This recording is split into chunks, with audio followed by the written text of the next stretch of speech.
NEET 2024-এ অভাবনীয় সাফল্য পেয়েছে মালদার ফিজিক্সওয়ালার কোচিং প্রাপ্ত ছেলেমেয়েরা। তাই এই সাফল্যের কথা জানান দিতে শনিবার মালদায় এক র্যালি আয়োজন করলেন সংস্থার প্রতিনিধিরা। এদিন বিকালে মালদা শহরের রবীন্দ্র এভিনিউ এলাকায় অবস্থিত সংস্থার অফিসের সামনে থেকে র্যালি শুরু হয়। র্যালিতে নিট পরীক্ষার 2024-এ ডাক্তারি এবং ইঞ্জিনিয়ারিং এর সফল ছেলেমেয়েরা অংশগ্রহণ করে। এছাড়াও কোচিংরত ছাত্রছাত্রীরাও পা মেলান। তারা সকলে মিলে ডিজে বাজিয়ে মালদা শহরে র্যালি করেন এবং এই র্যালির মাধ্যমে মালদাবাসীর উদ্দেশ্যে এক বার্তা তুলে ধরেন। তা হলো মালদা থেকে ফিজিক্সওয়ালার কোচিং নিয়ে নিটে নজর কাড়া সাফল্য পাওয়া যায়। আজকে আমাদের মালদা ফিজিক্সওয়ালার তরফ থেকে আমরা রোড শো করতে বেরিয়েছি, কারণ আমাদের মালদা রেজাল্ট, নিটের রেজাল্ট এবার অভূতপূর্ব একটা রেজাল্ট হয়েছে, যে রেজাল্ট সমগ্র মালদাবাসীকে গর্বিত করেছে। আমরা সেই সমস্ত রেজাল্ট ডিগ্রিধারী যারা আছে, যারা ভালো রেজাল্ট করেছে, তাদেরকে নিয়ে আমরা আজ মালদা শহরে রোড শো করতে চাই এবং জনগণকে আরও জানাতে চাই যে যারা মেডিকেল ইঞ্জিনিয়ারিংয়ের জন্য বাইরে চলে আসছে, তারা মনে করে যে মালদা শহরে কিছু নেই, তাদেরকে আরেকবার আমরা জানাতে চাই যে মালদা শহরের থেকে এইরকম ভালো রেজাল্ট করা যায়, তার জন্যই আজকে আমাদের এই র্যালিটা শুরু হয়েছে। मालदा विद्यापीठ और हम लोगों ने आज बहुत ही बढ़िया मकसद को लेके आगे रख के आज हम लोगों ने इस साल 2024 नीट यूजी में जिन बच्चों ने बढ़िया सा एक्सेप्शनल रिजल्ट प्रोड्यूस किया हम लोगों का साथ मिलके, तो उन लोगों को लेके आज हम लोग एक अवेयरनेस रैली करने वाले हैं मालदा शहर में। और इसीलिए कर रहे हैं हम लोग क्योंकि सबको आने वाला जो न्यू जनरेशन जो है उन लोगों को मेडिकल और इंजीनियरिंग हम लोगों का साथ जुड़ के कैसे सक्सेस पाना है वहाँ पे नीट और JEE में, उसको दिखाने के लिए, अवेयर करने के लिए, सबको अवेयर करने के लिए आज हम लोगों ने ये अवेयरनेस रैली एक्चुअल में कर रहे हैं। মৃত্যুতে আনন্দ উল্লাস শুনতে অবাক লাগলেও বাস্তবে এমনটাই ছবি নজরে এলো মালদার মানিকচকে। ব্যান্ড বাদ্যি ডিজে বাজিয়ে এক বৃদ্ধার শেষকৃত্য সম্পন্ন করলেন তার পরিবারবর্গ।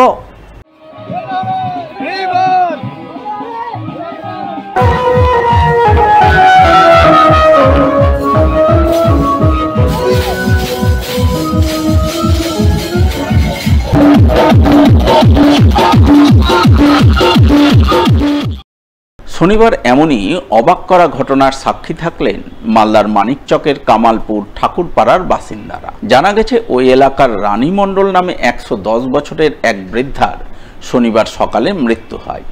সেই মৃত্যুতে পরিবারবর্গ কান্নাকাটির পরিবর্তে আনন্দ উল্লাস করেন।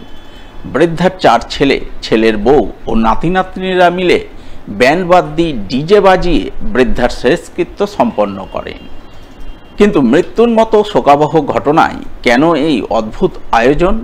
এর উত্তরে বৃদ্ধার ছেলে ও নাতি নাতনিরা জানান, রানী মণ্ডল সুস্থ শরীরে 110 বছর বেঁচে ছিলেন।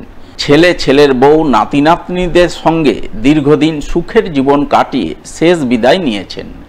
তাই এই মৃত্যু তাদের কাছে সাময়িকভাবে শোকের উদ্রেক করলেও তারা খুশি খুশি মনেই তাকে শেষ বিদায় জানাতে ব্যান্ড বাদ্যি ডিজের ব্যবস্থা করেছেন, যা পরিবারের সকলের ইচ্ছাতেই হয়েছে।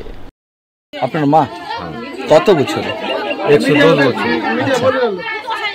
সুস্থ ছিলেন? মা সুস্থ ছিলেন, কোনো রোগ টোক ছিলেন। আচ্ছা, আমার মা হাঁটতো, চলতো। কালকে চান টান করে মাকে খাবিয়ে দাবিয়ে ঘুমালো, তো ওই চোখ মরলো, তো আর খুললো না। হাঁটাচলা করতে পারতো? হ্যাঁ, ভালোভাবে। আজকে কি করছেন? উনি নিজে মারা গেছেন, ওর জন্যে হরিনাম করলাম, ওর জন্যে ডিজে করলাম, ওর জন্যে বাজা পার্টি করলাম। আমরা আনন্দে 4 ভাই দিয়ে যাচ্ছি শ্মশানে। কেন এই ডিজে কেন করলেন? খুশিতে। খুশিতে। আচ্ছা, আমার মায়ের 110 বছর হয়েছিল, হাঁটতো, বলতো, চলতো।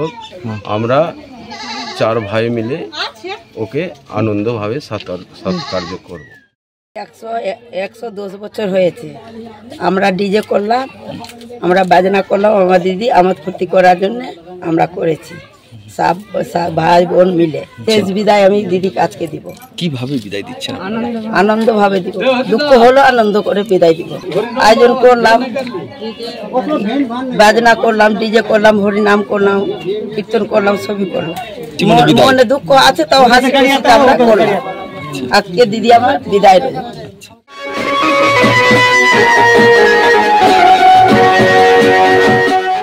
মালদা শহরের বৃন্দাবনী ময়দান সংলগ্ন শ্রী শ্রী চৈতন্য মহাপ্রভুর মূর্তির পাদদেশে 7 দিন ব্যাপী শ্রীমদ্ ভাগবত পাঠ ও নাম সংকীর্তন অনুষ্ঠান হয়ে গেল শনিবার।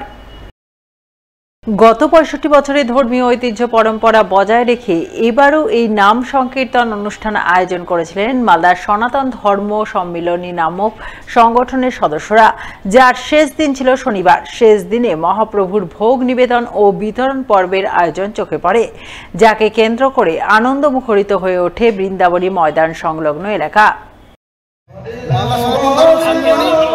66তম বর্ষ চলছে।